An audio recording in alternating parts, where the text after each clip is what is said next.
Hello, I am Dr. Sherif Elsaka. I attended with Dr. Sunil for a workshop for rhinoplasty. It was about for 10 days.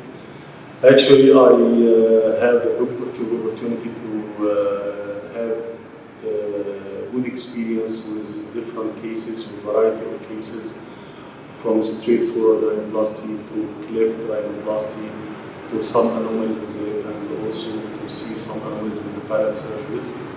It was a good experience for me.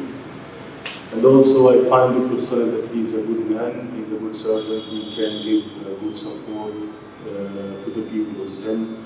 I find good advices from him, and also I find that he is really helpful in giving me a lot of details and to have good exposure and training for all kinds of rhinoplasty.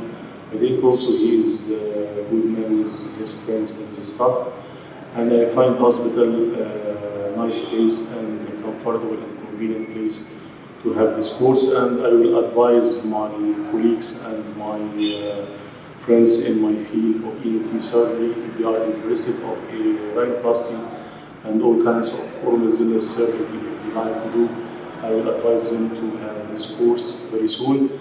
And I think I will come another time to have advanced things, not only rhinoplasty, maybe in facial plastic surgery, and hopefully it will be soon, inshallah. Thank you.